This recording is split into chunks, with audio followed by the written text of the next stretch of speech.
kuna hii kitu inaitwa Chepkotut. Yes.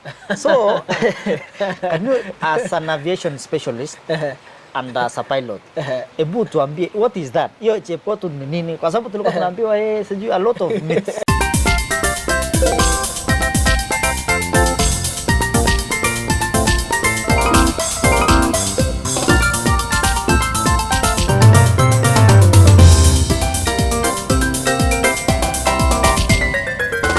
Mtazamaji wa MK7 TV, how are you? Today is another day here in Kigali, Rwanda.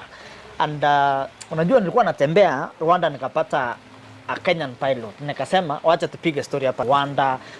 Angalau nimuulize story mbona ako hapa. Shida hapa ni chilly, it's raining man. Ni baridi sana. How are you bro? Thank you bro. Happy to see you. Happy to see you. Unafanya nini Rwanda bwana? I had just flown into this morning to Kigali. Yeah, just from Harare, Zimbabwe. Oh, you from Zimbabwe? Zimbabwe, yeah. And sisi tumekuwa hapa Kigali kufanya shughuli, tunaenda conference ya farming. Leo tukasema tuacha tupige story bwana, unajua yeah. So, sisi tuwa tunafanya stories tu ya inspiration, education, yes. You know, a lot of stories, but now because you are a youth, you are a pilot, can you please tell us who is Ian? Umezaliwa wapi? Yeah. Thank you very much, brother. My name is Captain Ian Kiplimo, and Captain Ian Kiplimo is a pilot by profession, normally based in Johannesburg, South Africa, but we fly around across Africa, Asia, South America, America, Europe, actually Australia, all the continents. So, I grew up at a place called Kabiemit in Kenya South, Kenya South constituency, Marakwet County in Kenya. And that is where I schooled at Chepkotut Primary School. Thereafter, I joined Kapsabet Boys High School, the national school in Kenya. And from there, I was able to pursue my dream career of being a pilot. And from there, I got into the industry of aviation and flying. Thinking about being a pilot, yes. Ulipata kujua aje kwamba hiyo thought ya kuwa pilot ilikuja aje?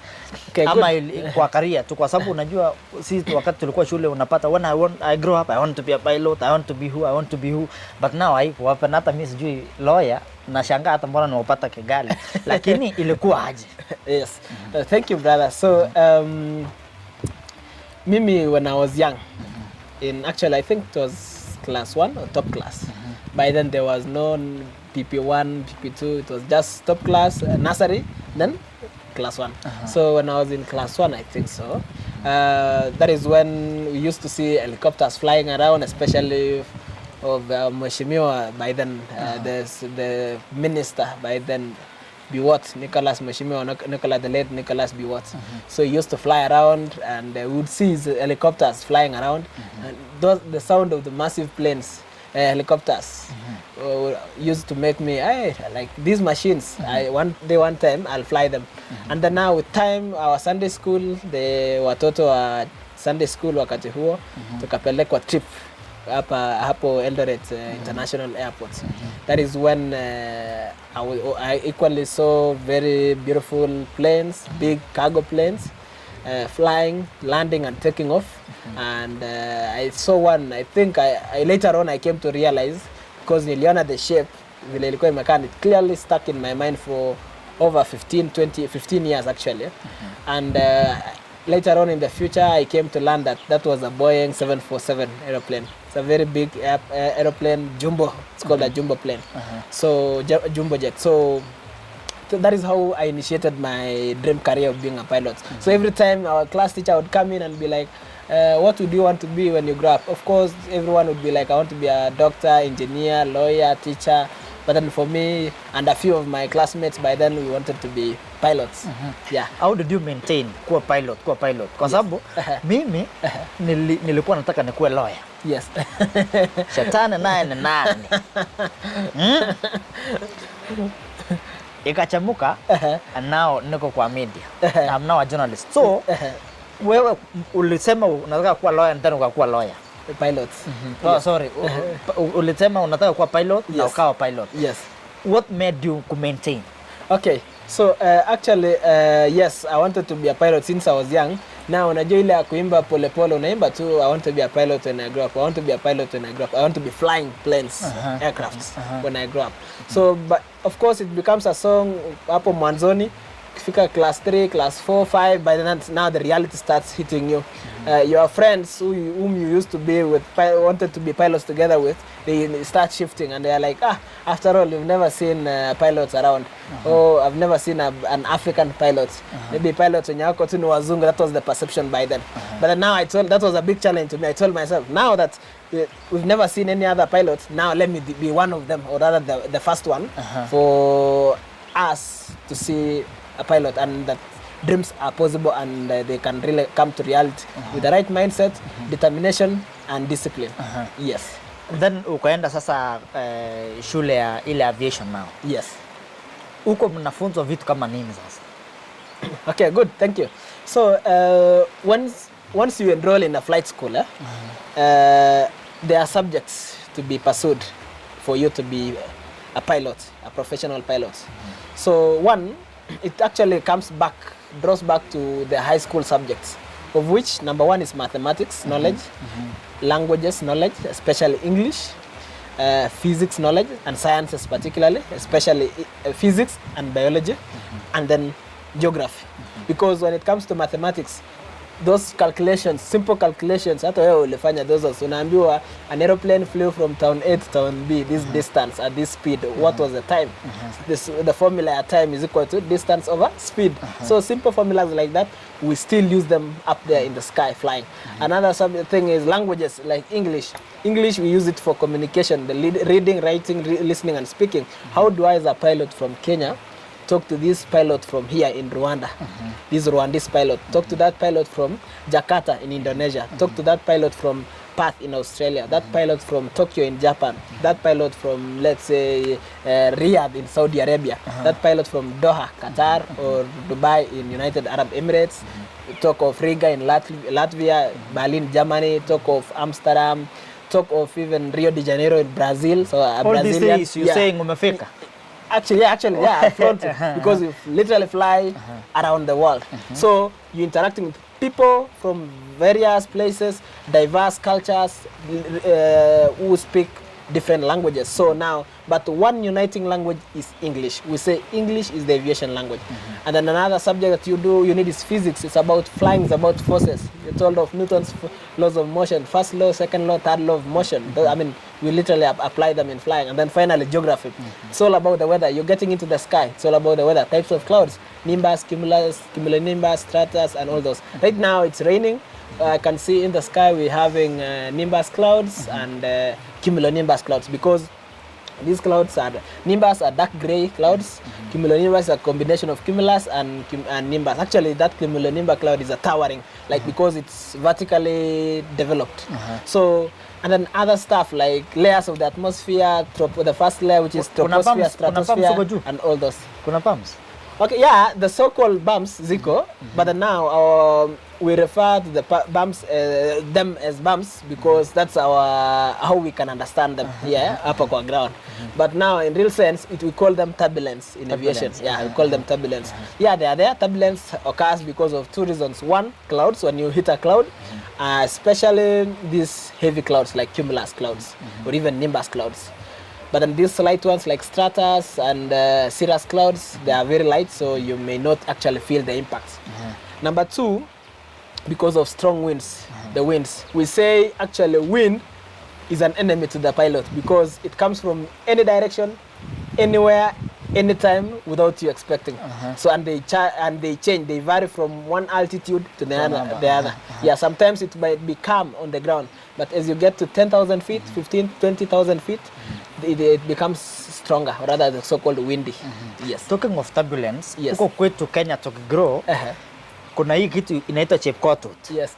So, can you, as an aviation specialist and as a pilot, ebu tuambie, what is that? Hiyo Chepkotut ni nini? Kwa sababu tulikuwa tunaambiwa sijui a lot of myths. A lot of myths. Yeah. Tuambie. Actually, I understand what you say, because even as I grew up as well, tulikuwa tunaona ndege inapita, unaambiwa ni Chepkotut, na hiyo ndege inatoka, mimi tulikuwa tunaambiwa hiyo ndege inatoka Cape Town in South Africa Yes. to Cairo, Egypt. Yeah. So that was by then. Na Cape ilikuwa Town to inaenda Cairo was the asubuhi, kila yes, siku kila asubuhi. asubuhi. Yes, yes.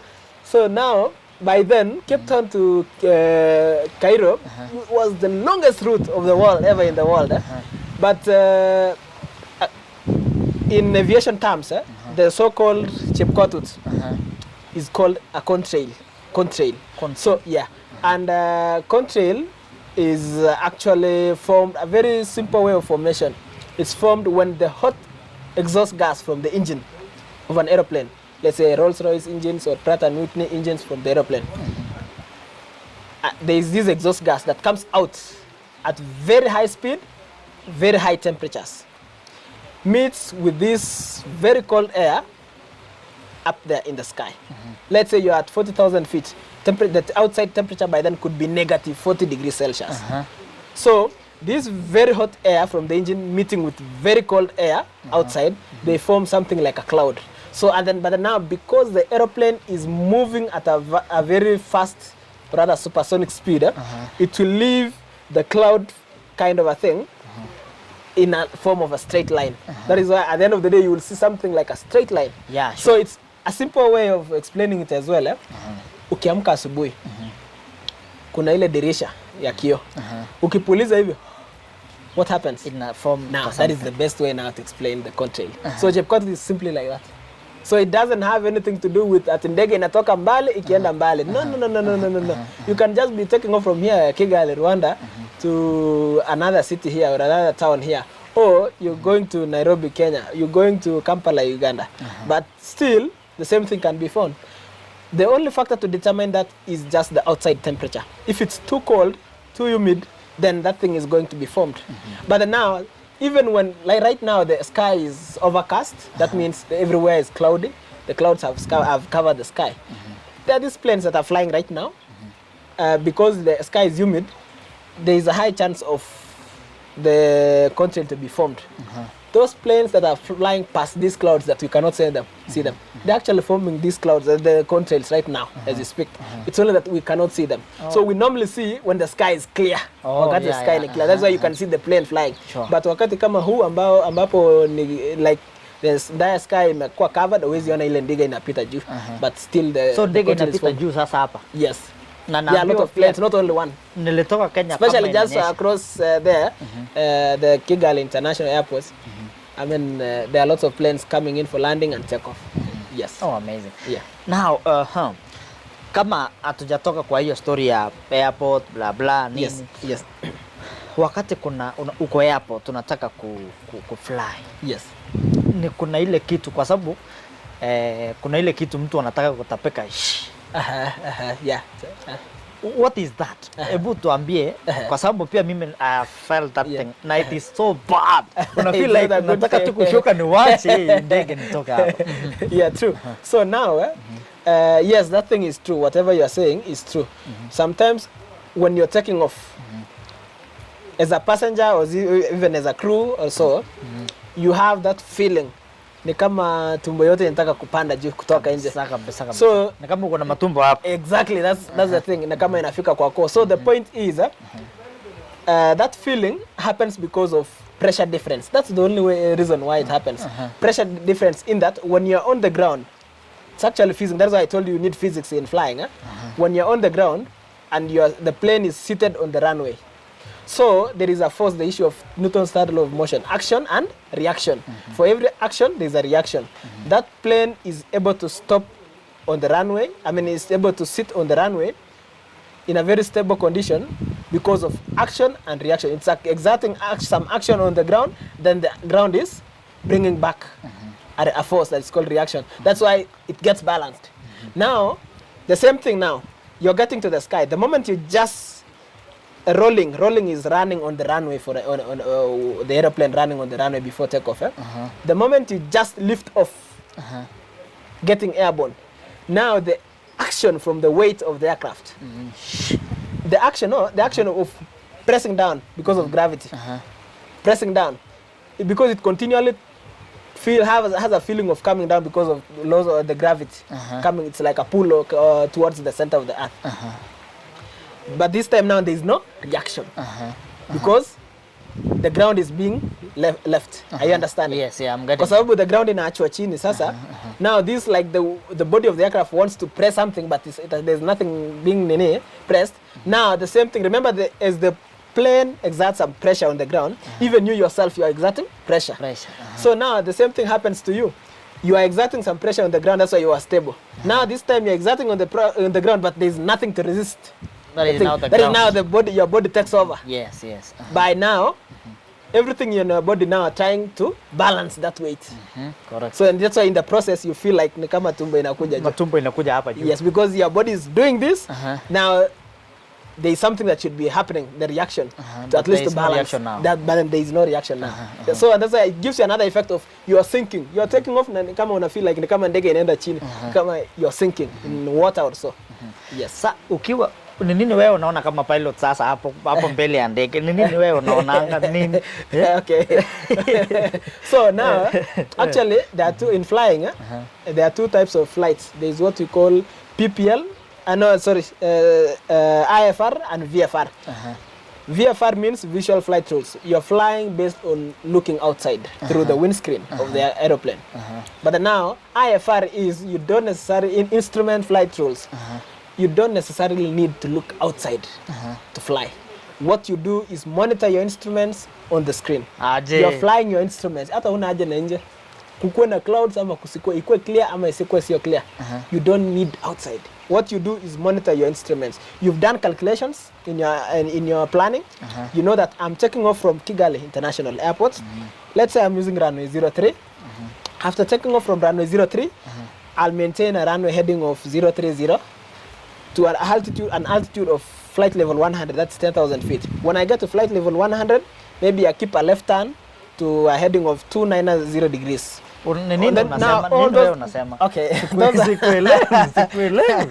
that's what I was telling you now. Yes, because you're yes. flying your instruments, you're doing calculations that you're taking off from Kigali here now to, let's say, Jomo Kenyatta in Nairobi, Kenya. So you have to do calculation. What's the heading from Kigali to Jomo Kenyatta? Let's say a heading of 060 degrees. So now I have to fly a heading of 060 degrees on my flight compass, right? So now, because I know I have to maintain 060 degrees, that means I don't need to look outside. What I'll be doing is just look at my compass. Am I maintaining 060 degrees? That's it, simple like that. Then you keep your speeds. I need a speed of, let's say, 400 knots. Am I on 400 knots for cruising? Yes. What altitude will I be cruising at? Maybe you check at your altimeter. Maybe you're this time around, because I'm doing an easterly heading, you can be like, I'm doing that 7,000 feet. Doing that 7,000 feet, cruising for 400 knots on your speed tape, and then the heading is 060 degrees. What else do you need? Your work is just to make sure that your plane is in that and monitoring your instruments like that. Damn it. Yes. Mtazamaji, mimi hapo sijapata kitu.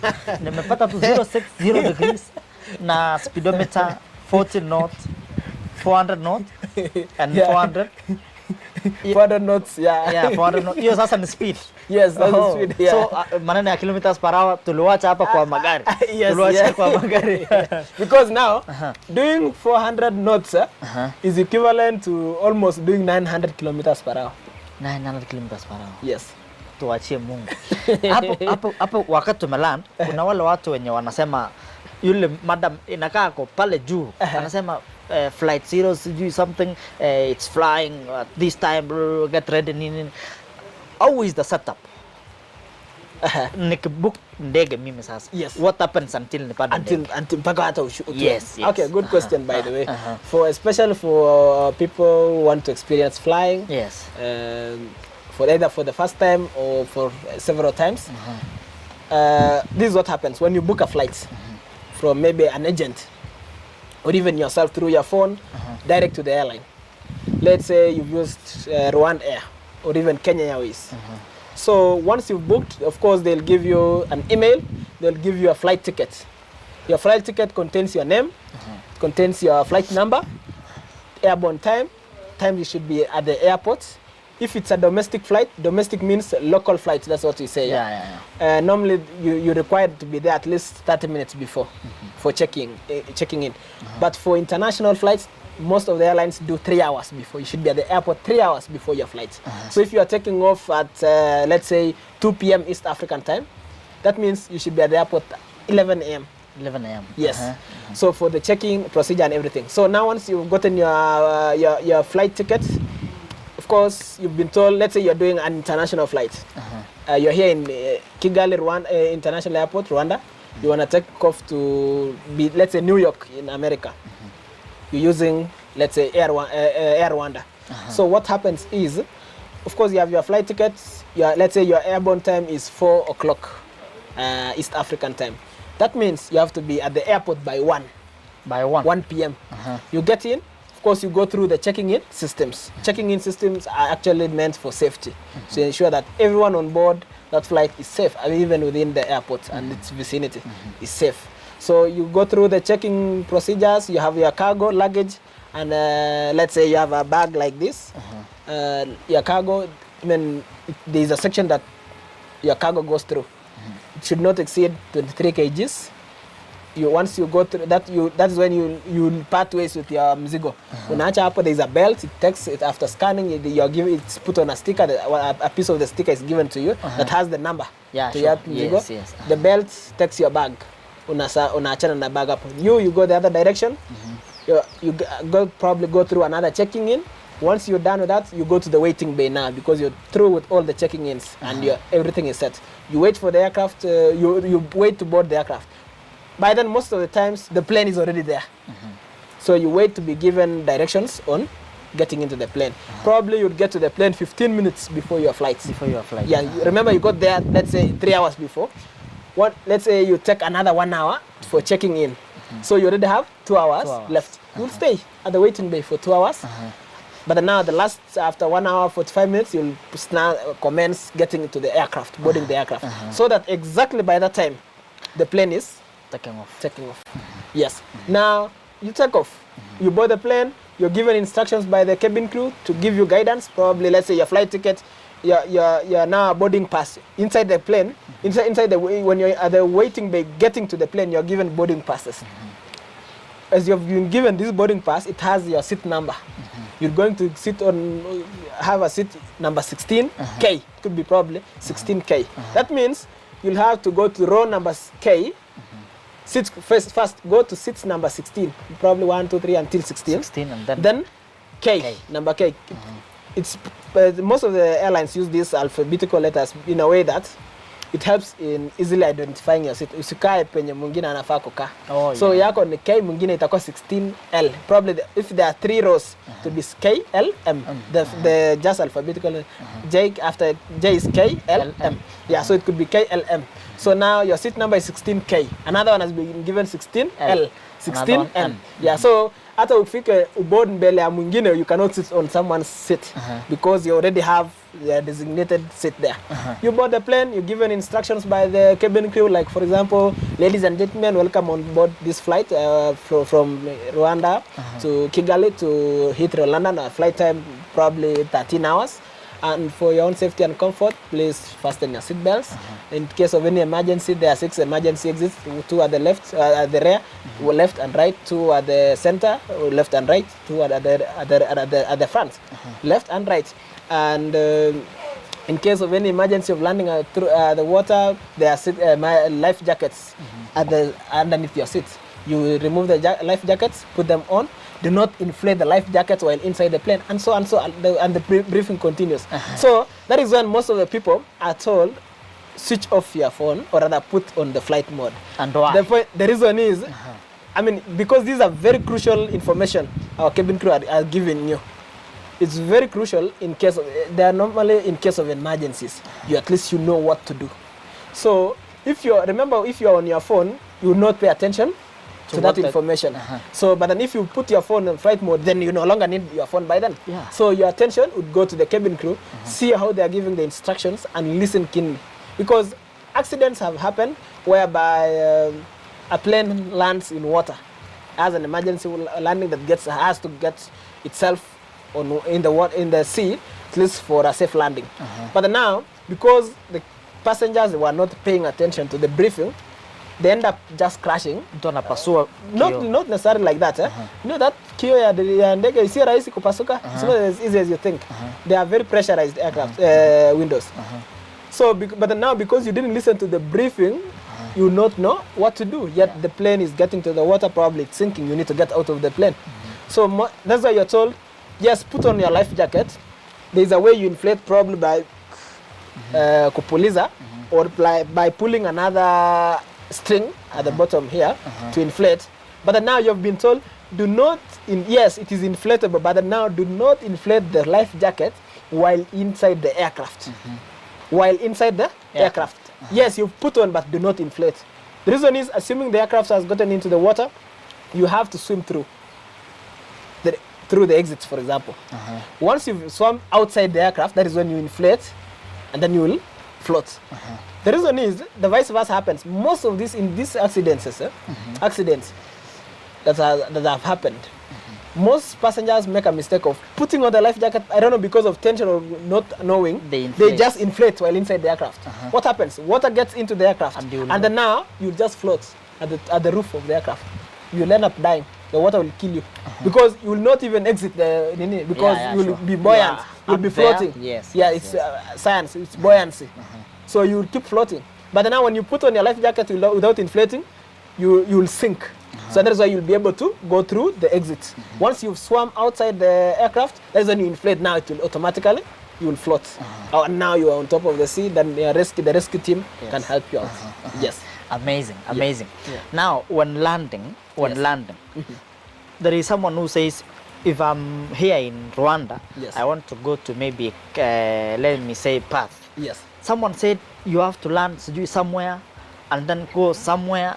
Kuna connection kama stage, unashuka hapa, unashika gari hapa, unaenda town service. Hebu tueleze sasa hapo. Okay, good.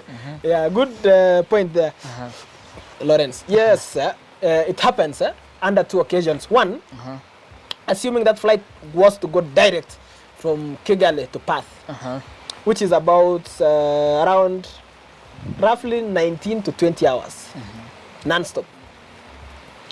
It's possible, but now remember, it also matters which aircraft are you using. If you're using, let's say, a Boeing 737, a smaller aircraft, the range is quite shorter. That means with all the fuel inside the aircraft, like full tank, let's say it could take you less hours compared to the 20 hours. That means if you go continuously, you'll have what you call engine flaming. Your engine will flame up out of fuel, right? But now, let's say a 777 could take you 23 hours non-stop. Yeah. You see, you can do that possibly. You can go for to the 19 or 18 hours without stopping with that. So that means if you use a 737, you have to stop somewhere to refuel. That's why you say, come on, connect.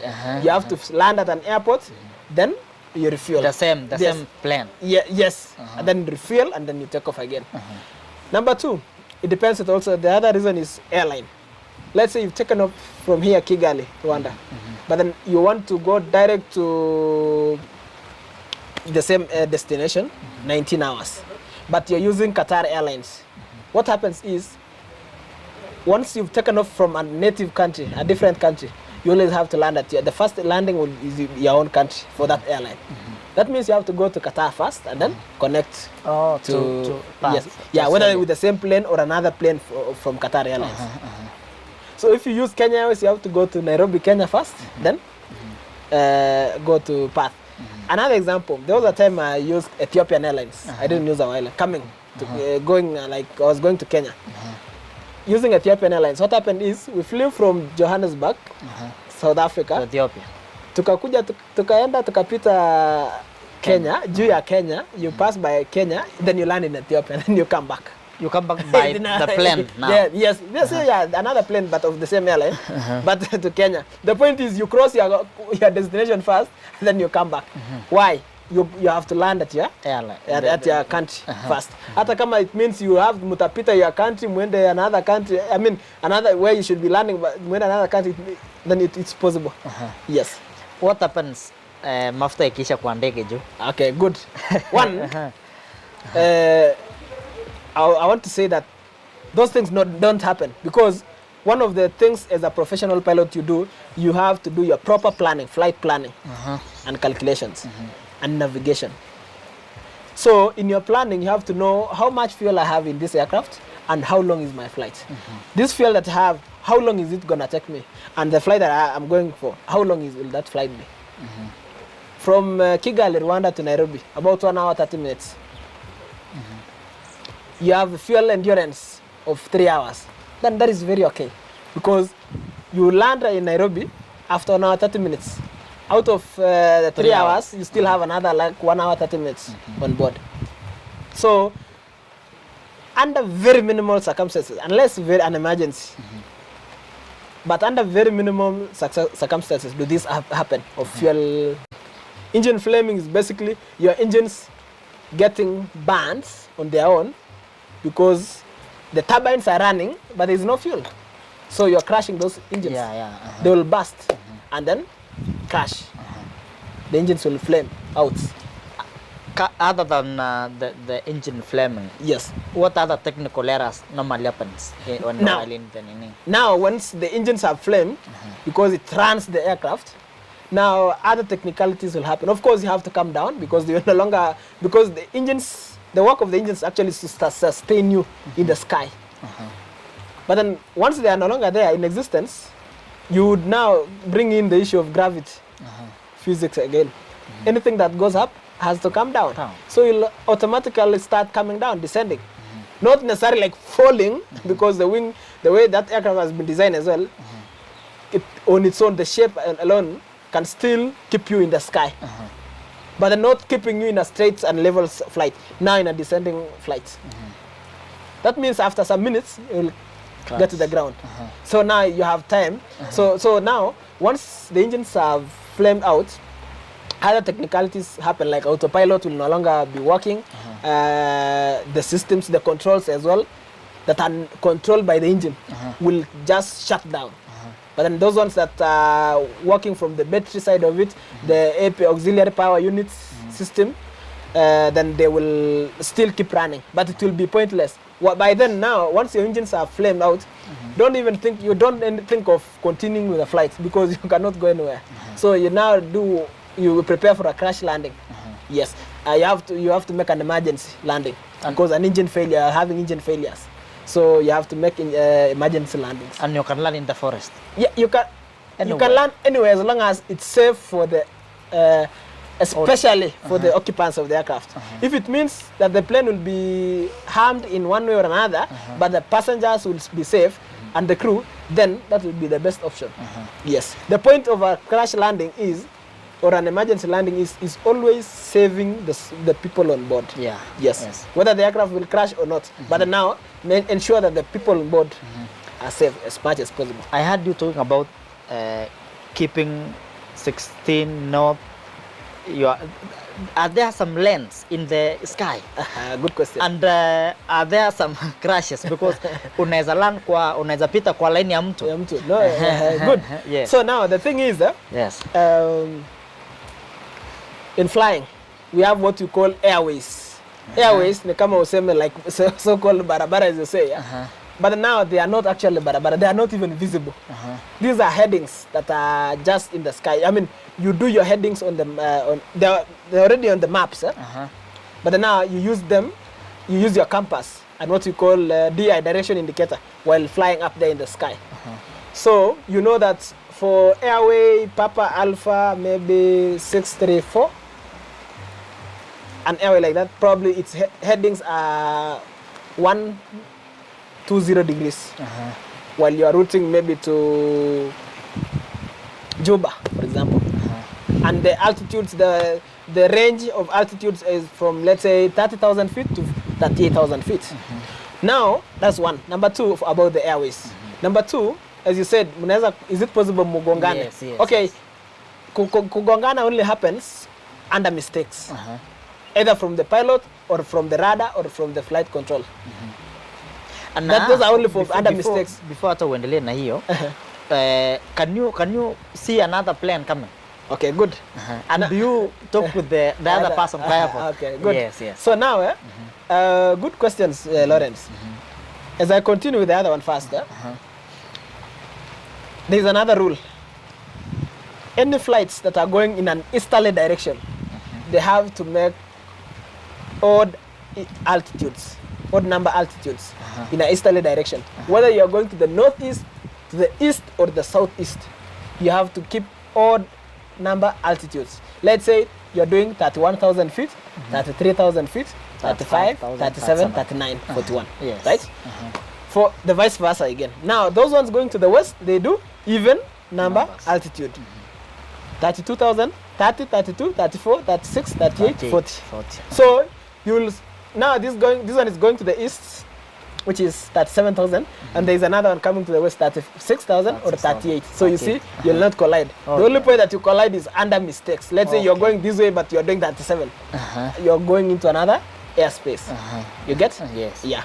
Another question that you asked is about if unaweza ona mwingine. Yes. Okay, visibility only happens because at first I told you flying by that altitudes, by those altitudes, you're doing IFR, instrument flight rules. You're using your instrument, so you don't necessarily need to look outside to when flying. But then now under clear sky, you can look. You can when the sky is clear. I mean that means the clouds are not there actually by then, and the visibility is high, especially past 5 kilometers, 5,000 meters. That is, you can see even another plane probably right ahead of you, in front of you, on your side, or even on top of you. You can see that, I can see this plane probably on the same, doing another heading, but going in the same direction with you. And you can even see what another sometimes. I remember there was a 747. I could even see, we were in a place called Hanoi. Hanoi in those sides of Vietnam. Yeah. So I saw Cathay Pacific Airlines. I could even read the name of the airline from the plane. Yeah, they were just ahead of, on top of us, but flying the same direction. And it was from the same the same thing we were talking of, contrails. Contrails, the Chepkotut. It was forming the 747. So it was forming 1, 2, 3, 4. 4 contrails. Ikienda hivi. So it's like a kind of overtaking. They were cruising at higher speed. But they were on top of us. We were actually doing 38,000 feet. And I think they were doing 40,000. 40. So they were just 2,000 feet ahead of us, on top of us, but ahead. So you can see them. So that was under clear sky. Yeah. So you can see other planes coming in. You can see another, as long as the sky is clear. Yeah, but then that one doesn't help you in making any decision that I want to fly this way. No, you already know your altitudes. So there is about discipline. You maintain your lanes. Yeah. Then another one you ask is communication. Yes. When you are within one airspace, there is what we call radio frequency. A radio frequency is a frequency that covers a certain region. It's just like a normal radio. Back in Kenya tuko na hizo TV stations zetu kama Kass FM, Chamge FM, all those Kiss FM, Radio Maisha, Radio Jambo, all those Citizen FM and all those. So the same thing, every FM has got its own frequency, right? For you to tune to Kass FM, it's probably in Eldoret 90.0. Yes. So that's its frequency. The same thing. You get to the sky. It has got frequencies. For every airspace has got its own frequency. Let's say here in Kigali, it has its own frequency. You go to Nairobi airspace, its own frequency. Eldoret airspace, its own frequency. Johannesburg, its own frequency. Let's say, for example, Johannesburg radar. The frequency is 127.400. That's 127.400. So now, once you are in the Johannesburg radar in South Africa, in information airspace, you have to tune your aircraft to that frequency, 127.400. So that you can communicate now, to them. you can listen to anyone in that airspace, and whatever you say, or rather you communicate in that airspace, is heard within that airspace. So it helps in communication, knowing who is where, doing what. Let's say, for example, you'll be like, Johannesburg information, this is Zulu Sierra Foxtrot Romeo Kilo, it's a Boeing 777, airborne from Cape Town International Airport, routing to Heathrow International Airport in London, doing an altitude of 40,000 feet. Thank you. Wow. Zulu Sierra Foxtrot Romeo Kilo. That aircraft. So you introduce yourself. Yes. Blah, blah, blah. Where you are, where are you, and where you coming from, and where you're routing. Hata kukiwa na any technicality problem unasema kwamba me and blah blah. Yeah, now you'll the same thing. Let's say you're having an emergency, let's say engine failure. You have to communicate to that airspace. There's an international frequency of engine failure. So you have to communicate, let's say Johannesburg information, Zulu Sierra Foxtrot Uniform Juliet is a Boeing 777. experiencing an engine failure of the engine one, but in initiating a descent, preparing for a landing, probably at this aerodrome. Currently on the descent from flight level 400, that's 40,000 feet, and any traffic, please keep a watch out. Sierra Foxtrot Uniform Juliet. Yeah, Nice. You have to make communication. Flying actually is more of, there are three things we say in aviation and flying. A and C. Not ile A and C ya chama in Kenya. No. Hata kuna South Africa pia. Yeah, and even in South Africa is a political party inaitwa A and C. No, A and C in aviation means aviate, navigate, communicate. Aviate means fly.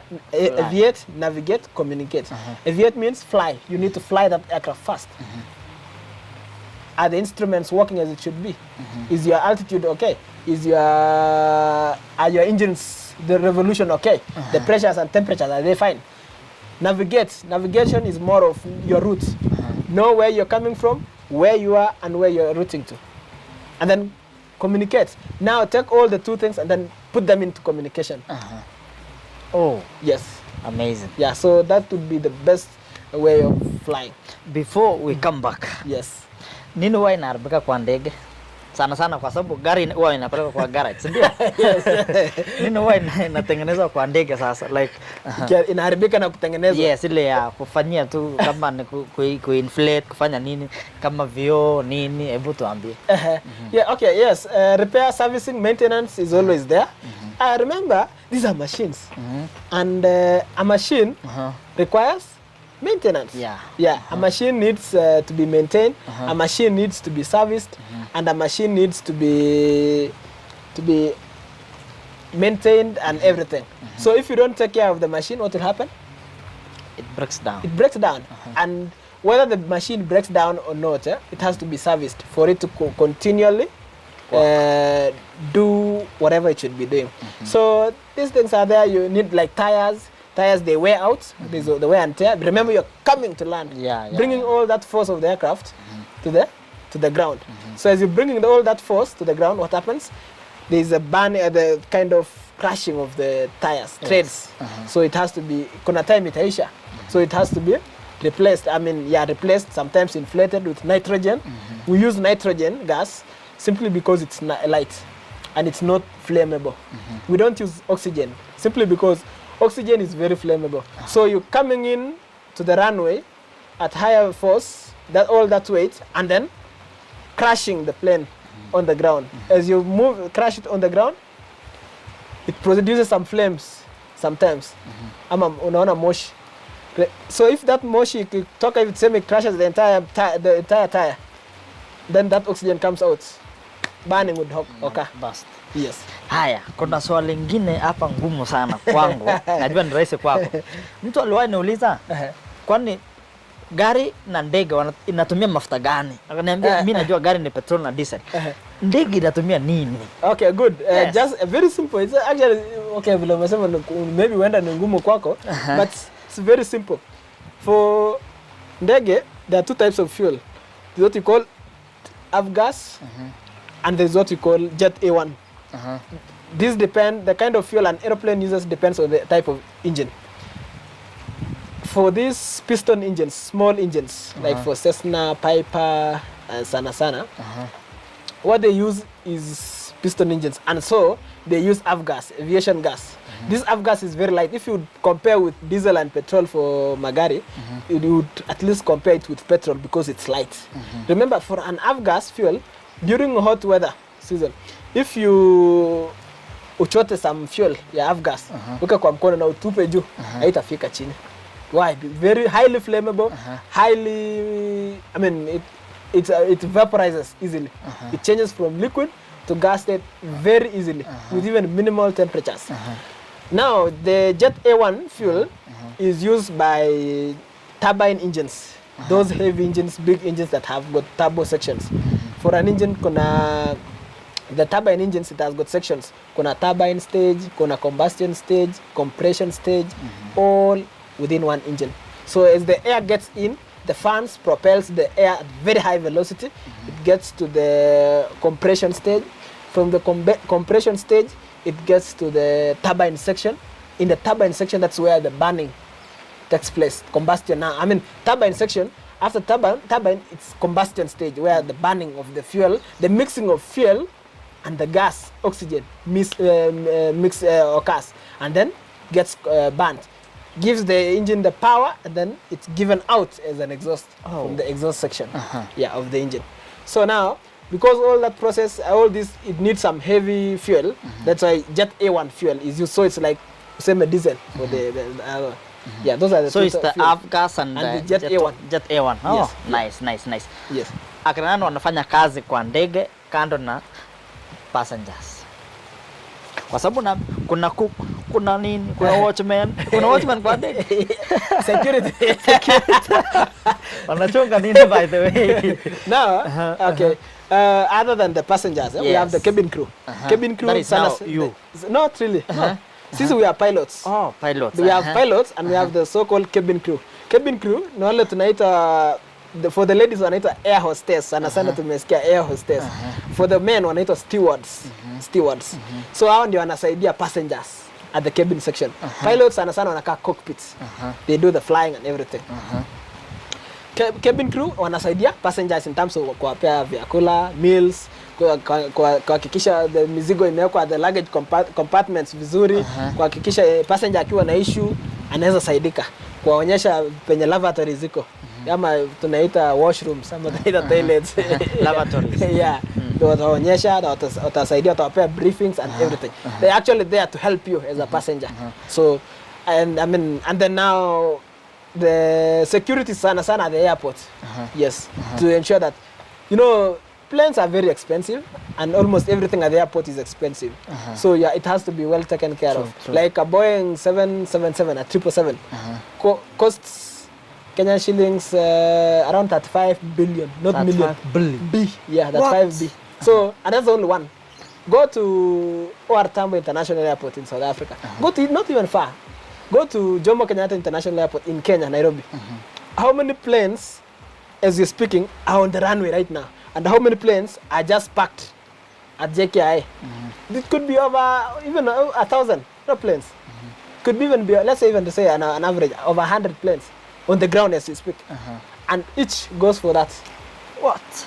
So you're dealing with trillions of Kenyan shillings. Of money. Yeah. So now that means it needs super security, very high security. Yes, it really has to be well maintained. And that's why when you get to the airport for the checking in and everything, they're very serious about it. Yeah, because of what's there.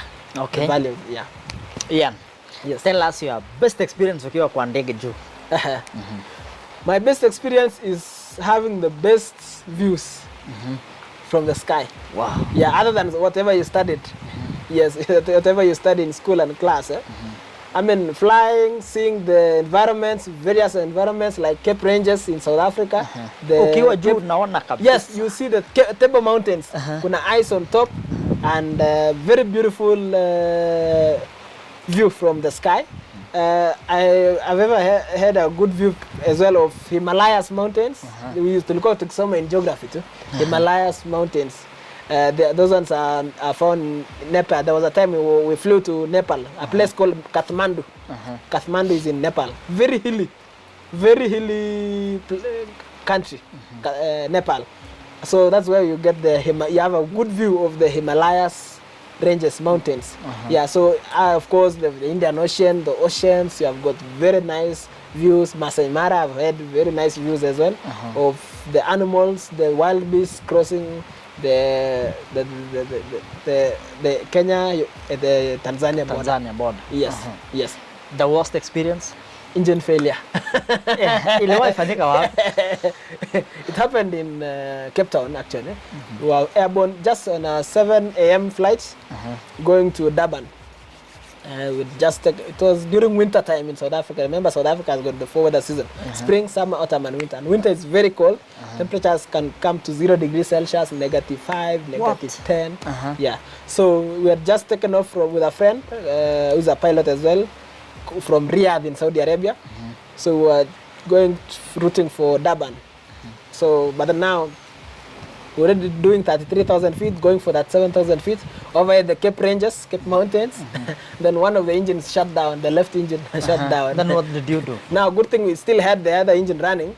And then on our GPS, you're able to see, okay, our nearest airfield is an airfield right in front of us, some around 15 nautical miles from us. So we just initiated the first descent by then. And good thing now we were clear from the mountains, the Cape Ranges. We are very high and, beyond them.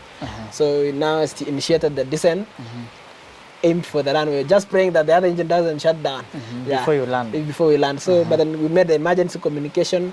All the radar information was ready for us. The tower were ready, waiting for us. The fire team were waiting for us on the ground. Where we made safely, we landed. Then the engine was sorted out. By afternoon, we were still flying with the same aircraft. Flying. Now, but at this time now to Johannesburg, South Africa. Not to no, we just changed our route. We just went back home. Kuna watu wakiwa airport wako tu hivi. Yes. Who are those? Wanafanya nini by the way? Let me tell you one thing, Lawrence. Everyone and everything at the airport is there for a purpose. Even something small that has not been thrown away has a purpose there. So any other time you get to the airport and see something like a stick, see something like a windsock, everything has got its own meaning and purpose there. Even on an aircraft, you will find something like a hole, a small hole, imedungwa. Utashangaa hii ni, is it someone alidunga ndege ama nini? No, those are called, air vents and pitots. It's a pitot tube, something like a tube. Iko na mdomo kidogo. It has a purpose. So now the same thing. Everyone at the airport has got his or her own role. So that one mwenye anafanya hivi wanaitwa air marshaller. So the function of the purpose of a marshaller is to guide planes into aprons, parking and docking. After landing, this plane is coming in, wants to park, to stop. So that person is there to stop, to help you come here. This is your parking. And this one fits you. Now it has got its meaning. While you're coming from there, let's say you're coming from a distance of about 20-30 meters. Of course, the pilot knows I'm expecting someone there. This person does this. So when this person does this, he or she has got something like 2 lighting, whatever, sticks. When he or she does this, of course you will see that, oh, he's there. You know that now uzuri ya runway, the parking and apron, iko na line imechorwa. So you follow that route towards that person. So as you come, let's say you've gone to the right of the center line, we call it center line. So the person will do this. So as he or she has done this, it means umeenda huku, come this way. So now you come. As you're coming now, he does this. Hivyo. Yeah, come evil like that. So you're already on the center line. But then if you go to the left, you do stop this and then do this. Yeah. It means you've gone this direction, come over here. Now you come, maintain, come. As you're coming in to close, it'll be like come, and then doing this. Yes. As you do this, you see? Yeah, okay. The moment you're coming to almost where you should be stopping, like this, and then anafanya hivi. Crossing their hands like this means stop there. And then it could be now like this. Anafanya mkono hivi. Shika brake. Shut down the engine. This one is shika brake. Shika brake. Yeah. This one is shut down the engine or like this. Like this is as well. Yeah, throat cutting kind of means switch off that aeroplane. Yes. Okay. Yeah. Now, now let's come to social issues here. Yes. Ian, kando na wewe kuwa pilot. Yes. Can you please tell us the difference when you are in your work and when you are just ordinary boy in the village? So, so the thing is, other than flying itself and the social life, yes, being outside work and everything, the point is, of course, when I'm outside work, I like being with my friends. Yes. When to grow up pamoja, especially when I go to Kenya, I meet my friends, we grow up together, tulisoma pamoja, and so interact with them, because most of these friends always tell me I'm like despite the fact that tulisoma pamoja, but I'm an inspiration to them, a mentor to them. And I like, I appreciate that as well, but I also like at least empowering them. Using my opportunity to empower them, because that's essentially about life. So let's touch someone's life, empower someone. And then number two, other than that, other than work as well, I also like, of course, making new friends, not just hanging out with the ones I know. I also appreciate making new friends, interacting, making new, what you call, acquaintances in English. That is new friends. And then other than that, I also like reading books that cuts across anything in life, because like life is a group of things combined together. So you read about religion, you read about leadership, you read about life generally. Yes, that is how we grow and develop. Yes. Ile wakati ulikuwa pilot sasa na ulikuwa kijana kule huko home huko Kenya huko Kapsawa pale. Walikubali aje kwamba ulijikubali aje kwamba mimi sasa ni pilot? Sasa ile unaona kuna wale watu wanapata kasomba fulani wanasema I'm now mimi ni pilot Superman nini. How did you take it? Okay, good. Mimi, you know, achieving my dream of being a pilot, because it had been a process, something that had taken long in the mind, let me say so, in the mind, for it to come actually. So it was like a normal thing, because, you know, the thing is, when you tell yourself in life, I want to do this, you keep repeating yourself, I want to do this. It will reach a point your mind will normalize that. Then eventually when you achieve it, what happens is, you feel it's normal, because your mind had already achieved it. It didn't you didn't think of it yesterday. Because there's a part of the brain called hypothalamus. Hypothalamus deals with controlling your body and its reactions. So when you tell yourself I want to sleep, it sends impulses through the nerves to the muscles, making your muscles to get weak. When your muscles get weak, you end up sleeping. Your ciliary muscles in the eye get weak, and you close your eyes, sleeping. So the same thing now, when you tell yourself, I want to be a pilot when I grow up, you're convincing your hypothalamus that, hey, I want to be a pilot when I grow up.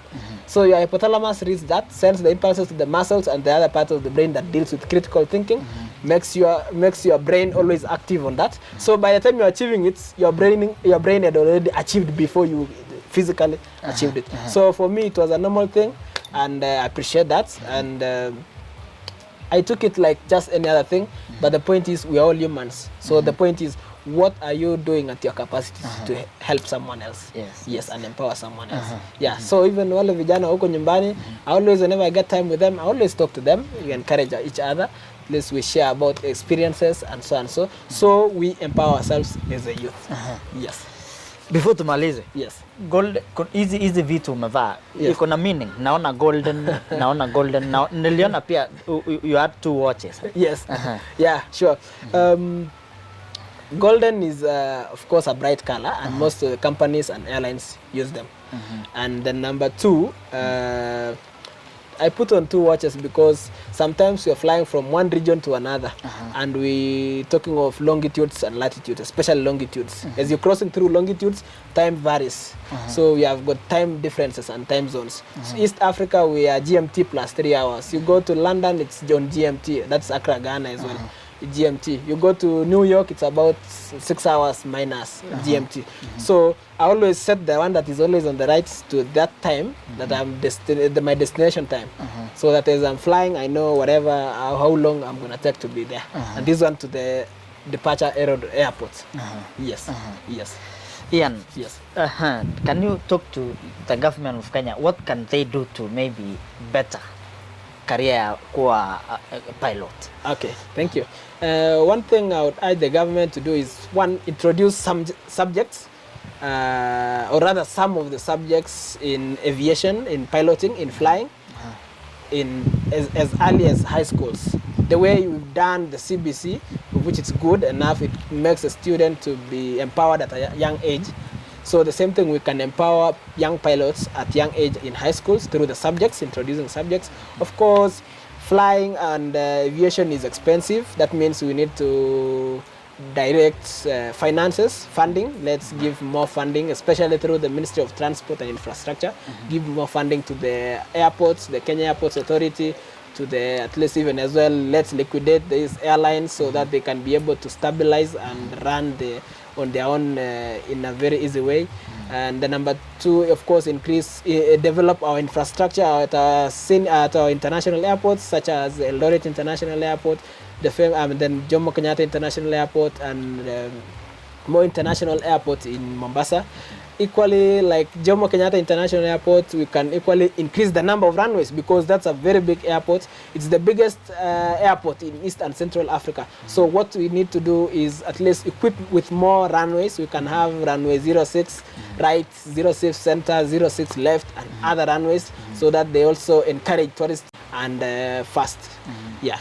So Ian, let us thank you so much for being here. Tunajua you are very busy here in Kigali, Rwanda. And tunajua you are very busy. Yes. But we want to thank you for coming.